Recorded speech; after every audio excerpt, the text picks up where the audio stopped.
Pisces, my name is Gregory Scott. Thank you for joining me today for this video. This is your astrology and tarot forecast for November 2014. I'm going to have a look at what's going on in the heavens, see how that will influence you, and then I'll also draw one card to give you an overall theme of the energy that you can expect.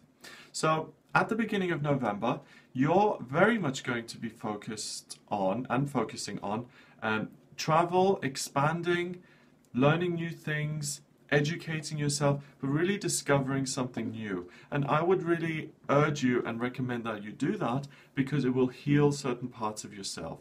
So for instance, let's say on an emotional level, you've always had low self-esteem or a lack of confidence. You decide to learn about that, and you decide that public speaking has always been your biggest fear. So you join Toastmasters, you learn how to give a good presentation, and you're able to let go of that crippling lack of self-belief and that lack of confidence in yourself. That's one way of healing that.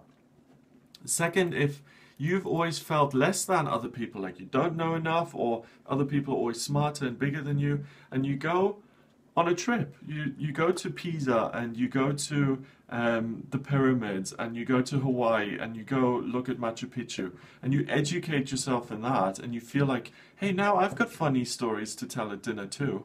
You heal that part of yourself that feels that isn't good enough. And at the beginning of the month, I would really recommend you do that. It lasts all the way until, well, the first 6 days and onwards.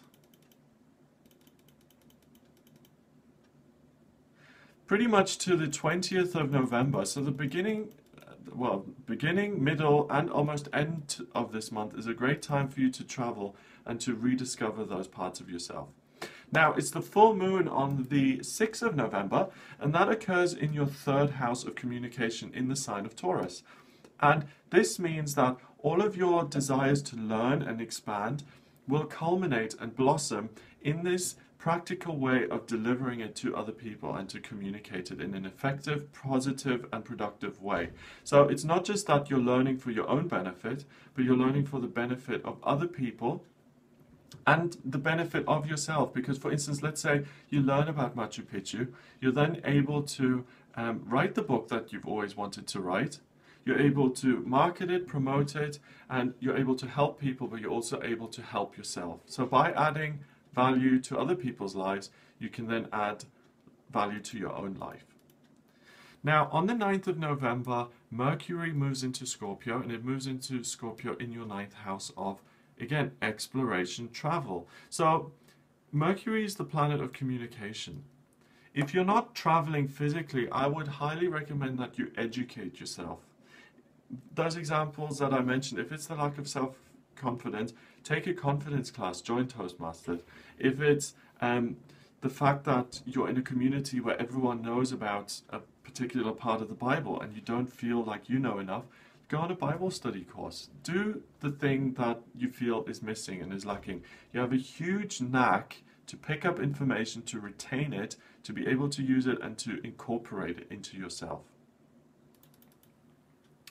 Now, on the 11th, this is an interesting day because there's a Grand Cross in your chart.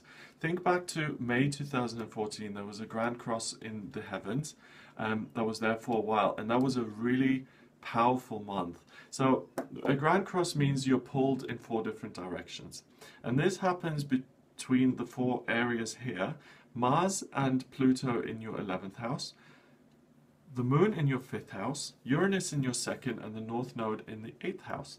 And what that means is there's a real sensitivity to romance and realizing your hopes and dreams there. There's going to be a real kind of fantasy element to that. And also the desire to achieve something in your financial life and to express that in a kind of subconscious way. So again, that's about being successful so that you can feel like you've made it. Okay, so you can see these are very incongruous themes, and it's pulling you in lots of different directions. So on the 11th, make sure you're very grounded and settled, and you only focus on one thing rather than being pulled across the whole show. That continues a little bit to a lesser extent on the 13th and 14th, but really the romantic sensitivity and desire to find that that romance that's just out of a fairy tale book, that kind of abates a little bit, so you don't need to worry about that so much. Venus moves into Sagittarius on the 17th of the month, and that's in your 10th house of career. So your focus is going to shift a little bit. You're not going to be looking at traveling or learning so much, but you're going to look at expanding in your working life. So it makes sense. I mean, you've just learned something. You're now going to want to use that information and actually put it to use. And you're going to want to put it in use in your working life. So this isn't just personal learning, it's also learning for your career and what you do for work. So if you are a life coach already, what you learn about yourself, you're going to be implementing and help your clients with. The new moon occurs on the 22nd of November, and it happens, well, on your midheaven. So this is at noon in your chart, okay? So the focus is, what am I going to do for work? What am I going to offer the world? What am I going to give them? And you've got Venus, the midheaven, Saturn, and Mercury sitting right on top of that. Okay, so you've got a lot going on, and the question, the intention that you should plant and you should move forward with is, what am I going to give to the world? What am I going to offer them? And it's interesting that I mentioned the book before, because think about what product or what service you can offer people that really uses all of the things that you've learned, and that really allows you to help others, and that allows you to electrify your own financial life with what you get back from other people. So let's say through your searching and through your, or let's think big here. So through, in the beginning of November, how to find God. And you look for God. And you find the one foolproof way of finding God that anyone can access. I know, wouldn't that be wonderful? And then you present it in a speech or in a book or in a whatever, and you present it to the world, and the whole world goes on fire and says, yes, this is the way we find God. It's not religion. We've been looking at this for centuries, and John Doe of wherever you're from has found it, and let's all buy his book. That will absolutely electrify your financial life because you've added massive value to the world. And that's the kind of thing I'm talking about. So plant those seeds. What do I want to achieve? And think big, the way I just did. Maybe tone it down a little bit. Okay, Thanksgiving is on the 27th, and this is a nice time for you again because it focuses on the hopes and dreams of romance. What do you want to achieve romantically? And I'm not saying so much that you're going to find your life partner or the person you've dreamt of finding. And what I'm saying more is that you're not very clear on what you're looking for in terms of romance. And what would be good for you is, if you want to improve that part of your life, is to get really clear. I want someone who's spiritual, who's 6 foot, who's good looking, who's not into football, who's da-da-da-da-da. All of these things, get really clear on it. Plant that seed. It's 5 days after the new moon, so that kind of lingers. Get really clear on it, make it a reality in your mind, and then it can happen. But if you're just like, oh, I'll see what comes my way, see what develops, that's not as effective as getting really clear on it. And you end the month really, again, going back to work and being really focused on doing work that's congruous to you. So I gave this example in one of the other videos, but for instance, let's say I'm a member of PETA, People for the Ethical Treatment of Animals. And I really care about that cause, but I happen to work in a slaughterhouse. That's not going to work. So you end the month with a similar theme. You really ask the question, is what I do for work, is that part of who I am, and does it match? So let's say, again, I found God. Am I now writing this book and giving it to other people because that perfectly matches? You know? And that's a good question.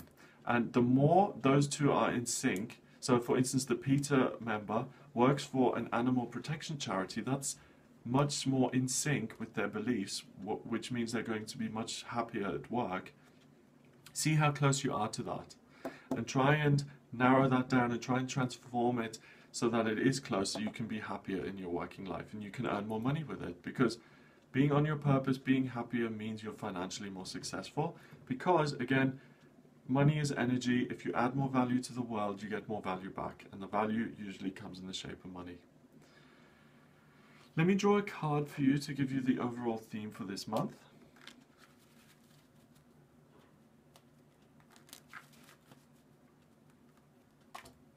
Okay, I've got the Ace of Cups, okay, in reverse. And what that means is decide what it is you want in your romantic life. Decide, and then make a, what do they call it, a vision board. This is what I want, and just manifest it in your own mind, because if it's not there, you can create it. Please remember to subscribe to my channel, and if you would like a private astrology reading, please get in touch via my website. It's gregoryscott.co.uk. You can also email me. The address is readings@gregoryscott.co.uk, and you can find me on social media, Twitter and Facebook. It's Gregory Scott 444. Have a wonderful November, and I'll speak to you soon.